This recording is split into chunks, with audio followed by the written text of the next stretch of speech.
बाज़ार से सब महंगी महंगी मिठाइयाँ लेकर खाना भूल जाएंगे जब ये मीठी गाजर के हलवे की रेसिपी बनाएंगे। सर्दियों की जान गाजर का हलवा।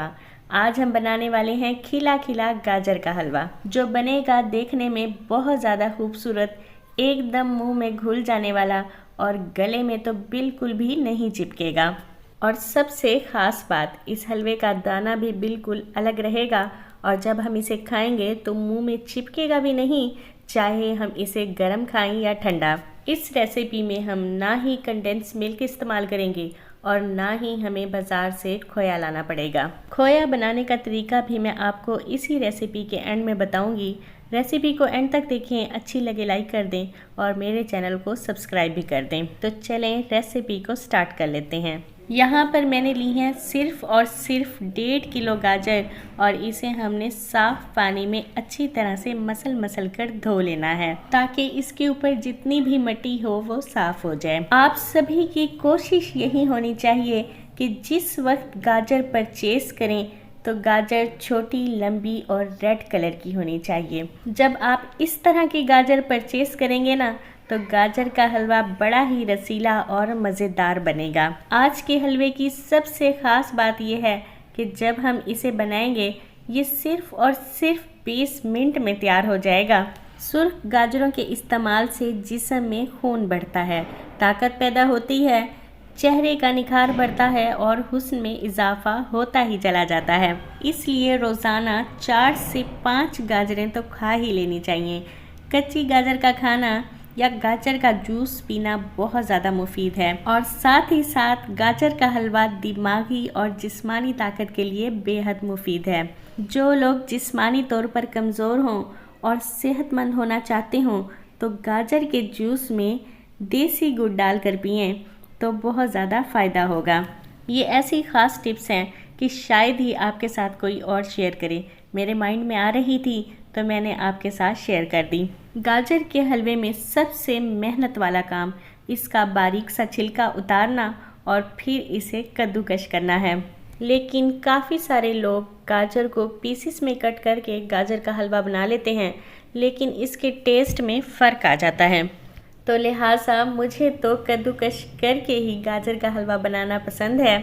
एक तो सख्त सर्दी और ऊपर से ठंडी ठंडी गाजरें कद्दूकश करना कोई आसान काम नहीं है। बस क्या करें, मजबूरी है, हमें इन्हें कद्दूकश करना ही पड़ेगा। कद्दूकश करने के लिए हमें गाजरें पतली वाली लेनी चाहिए ताकि ये आसानी से क्रश हो सकें। अगर मोटी वाली लेंगे तो इसमें हमें थोड़ी ताकत लगानी पड़ेगी। और साथ ही मैं आपको गाजर का एक और अहम फ़ायदा भी बता देती हूँ। अगर आप रोज़ाना ही सुर्ख गाजरें खाते हैं तो आपकी स्किन साफ़ हो जाएगी। आप सभी ने सुना ही होगा कि गाजर खाइए और सुर्ख व सफ़ेद हो जाइए। ये सभी बातें सुनने के बाद अब तो आप गाजर को मामूली चीज़ नहीं समझेंगे। न्यूयॉर्क में गाजर का इस्तेमाल बिनाई तेज़ करने की सलाहियत ही नहीं रखता, बल्कि इसके तिब्बी फ़वाइद भी हैं। गाजर का बाकायदा इस्तेमाल नाखून, बाल, दांत और हड्डियों के लिए इंतहाई मुफीद है। माहिरीन का कहना है कि गाजर में विटामिन ए, बी और ई समेत कई ऐसे कुदरती अज़ा पाए जाते हैं जो इंसानी सेहत के लिए इंतहाई अहम हैं। माहिरीन के मुताबिक रोज़ाना गाजर का जूस जिगर के निज़ाम को ठीक करता है और कैंसर की रसौलियों की अफजाइश को रोकने के लिए भी बहुत अहम है। यहाँ पर मैंने पहले से ही गाजरों को धोया हुआ था, इसलिए मैंने इसी तरह ही इसे पैन के अंदर डाल दिया है। आप देख सकते हैं कि मैंने इसमें कोई भी चीज़ ऐड नहीं की, यहाँ तक कि मैंने इसके अंदर पानी भी नहीं डाला, क्योंकि आपने सुना ही होगा कि सब्जियों को सब्जियों के पानी में ही पकाना चाहिए। इसलिए मैंने इसे ढक्कन लगाकर थोड़ी देर के लिए छोड़ दिया था और ये स्टीम में ही पक चुकी हैं। और साथ ही मैंने इसमें एक बड़े वाला कप चीनी का भी शामिल कर दिया है। चीनी मैंने इसलिए डाल दी है ताकि ये भी इसके अंदर अच्छी तरह से मेल्ट हो जाए और अच्छी तरह से पक जाए। पानी का इस्तेमाल हमने इसमें बिल्कुल भी नहीं करना। अगर आप चाहें तो इसमें आप थोड़ा बहुत दूध शामिल कर सकते हैं, लेकिन मैं इसे ऐसे ही बनाऊंगी क्योंकि मैंने इसके अंदर घर का बना हुआ खोया शामिल करना है। ये घर का बना हुआ खोया है और इसकी रेसिपी भी मैंने आपको इसी वीडियो के एंड में बता दी है। जब आप वीडियो को एंड तक देखेंगे तो आपको खुद ब खुद ही पता चल जाएगा कि ये खोया कैसे तैयार हुआ है। आप देख सकते हैं कि कितना अच्छा बना है और दानेदार बना है। आपको मैं इसे अच्छी तरह से पूरे का पूरा खोल कर दिखाती हूँ। इसे मैंने एक दिन पहले ही फ्रिज में बना कर रख दिया था और अब हम इसे गाजर के हलवे में इस्तेमाल कर रहे हैं। आप देख सकते हैं कि इस गाजर के हलवे में मैंने दूध का इस्तेमाल नहीं किया और खोया मैंने खालिस भैंस के दूध से तैयार किया था और ये 2 किलो दूध में तैयार हुआ है। और इसके टेस्ट में भी कोई फ़र्क नहीं आएगा, बल्कि ये गले को चिपकने वाला भी नहीं बनेगा।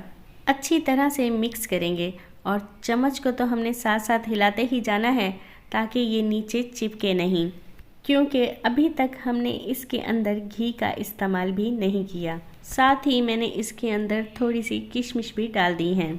जब हलवे का पानी खुश्क हो जाएगा और ये नीचे लगना शुरू हो जाएगा, तभी हम इसके अंदर घी शामिल करेंगे। और घी का इस्तेमाल भी हमने इसके अंदर सिर्फ़ और सिर्फ 4 से 5 चम्मच ही करने हैं। और ज़्यादा बेहतर यही है कि इसके अंदर देसी घी शामिल किया जाए। 4 से 5 छोटी इलायचियाँ शामिल कर दी हैं और इसे हम अच्छी तरह से मिक्स कर लेंगे। मज़ेदार दानेदार गाजर का हलवा तैयार है और अब मैं आपको इससे प्लेट में निकाल के भी दिखा देती हूँ। आप सभी इसे देखकर भी अंदाज़ा लगा सकते हैं कि ये कितना मज़े का बना होगा। आप सभी एक बार तो इस रेसिपी को ज़रूर ट्राई करें, क्योंकि ये बहुत मज़े का बना है और आप सभी को इसे खूबसूरत सी लुक देने के लिए हम इसके ऊपर कुछ ड्राई फ्रूट्स डाल देंगे। आप चाहें तो रेसिपी के अंदर भी शामिल कर सकते हैं। रेसिपी को एंड तक देखने का बहुत बहुत शुक्रिया। रेसिपी अच्छी लगे लाइक कर दें और मेरे चैनल को सब्सक्राइब भी कर दें। तो चलें, अब मैं आपको खोया बनाने का तरीका भी बता देती हूँ। और आज मैं आपको बहुत ही ज़्यादा आसान तरीके से खोया बनाना सिखाऊंगी। तो सबसे पहले हमने एक बर्तन में 2 किलो दूध शामिल कर लेना है। आपने देखा ही होगा कि जब मैं दूध डाल रही थी तो साथ साथ इसके मलाई भी शामिल थी। ये दूध इतना गाढ़ा है कि इसके ऊपर खुद ब खुद मलाई जमी हुई थी। आप लोगों ने भी सेम गाढ़े दूध का ही इस्तेमाल करना है। अगर आपके पास गाढ़ा दूध नहीं है तो फिर आप इसमें नीडो का पैकेट भी शामिल कर सकते हैं, यानी कि खुश्क दूध का इस्तेमाल भी कर सकते हैं। क्योंकि हमारे पास खालिस दूध है तो हमें इसे शामिल करने की ज़रूरत नहीं है। दूध में मैंने अभी तक इसमें कुछ शामिल नहीं किया। जैसे जैसे इसे बॉयल आता है तो हम इसे चम्मच की मदद से नीचे कर देते हैं और इसकी मलाई को भी इसके अंदर शामिल करते जाते हैं। ये देखें, आप देख सकते हैं कि जब ये गाढ़ा हो रहा है तो इसकी मलाई कितनी थिक है। दूध को हमने पकाकर बिल्कुल खुश्क कर लेना है और साथ साथ चम्मच हिलाते रहेंगे ताकि ये नीचे नहीं लगे। जो साइडों पे दूध जमेगा ना, उसे हम चम्मच की मदद से उतार कर इसके अंदर शामिल करते जाएंगे। खोया बनाने के लिए ये ज़रूरी नहीं है कि हमें दूध खुश्क करने के लिए चूल्हे के साथ ही खड़े हो जाना है। बस चूल्हे को हम मीडियम लो फ्लेम पर करेंगे। इतना कर लेंगे कि दूध ऊपर नहीं आना चाहिए और थोड़ी थोड़ी देर के बाद आकर हमने चम्मच को हिला लेना है। लेकिन हाँ, जब दूध खुश्क होने लगेगा तो फिर हमने चम्मच को मुसलसल हिलाते जाना है। खोया बनाने के लिए यहाँ पर मैंने नॉन स्टिक पैन का यूज़ किया है, इसलिए ये नीचे तो बिल्कुल नहीं लगेगा। जो साइड्स पे लगता जाएगा इसे हम साथ साथ उतार कर इसके अंदर शामिल करते जाएंगे। अगर आप गोल्डन कलर का खोया चाहते हैं तो फिर हम दूध को थोड़ा सा लगने देंगे और फिर साथ में उतार के इसके अंदर शामिल करते जाएंगे। आप देख सकते हैं कि मैंने खोया बनाने के लिए इसमें कोई भी चीज़ शामिल नहीं की, लेकिन अगर आप करना भी चाहते हैं तो थोड़ा सा सिरका शामिल कर सकते हैं। और अगर आप मीठा खोया बनाना चाहते हैं तो फिर आप इसमें चीनी का इस्तेमाल भी कर सकते हैं।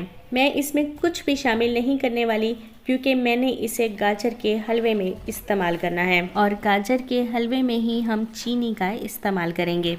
इस स्टेज पर भी खोया तैयार है और आप इसी तरह से भी उतार कर इसे गाजर के हलवे में शामिल कर सकते हैं। हम इसे थोड़ा सा और भी खुश्क कर लेंगे ताकि गाजर का हलवा बनाते वक्त हमें देर नहीं लगे और झटपट से गाजर का हलवा बनकर तैयार हो जाए। जब आप इस तरीके से गाजर का हलवा बनाएंगे ना, तो गाजर का हलवा 20 मिनट से भी पहले ही तैयार हो जाएगा। चलें, अब हम इसे किसी भी बर्तन में निकाल कर ठंडा होने के लिए रख देंगे।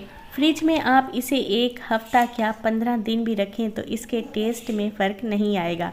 और अगर आप फ्रिज के बगैर रखना चाहते हैं तो 3-4 दिन तो आप इजीली इसे रख सकते हैं, ये बिल्कुल भी ख़राब नहीं होगा। अगर आप सभी को मेरी रेसिपीज़ पसंद आती हैं तो जल्दी से मेरे चैनल को सब्सक्राइब कर दें, लाइक और कमेंट्स कर दें, फ्रेंड्स और फैमिली के साथ शेयर कर दें ताकि आने वाली वीडियो की नोटिफिकेशन सबसे पहले आपको मिले।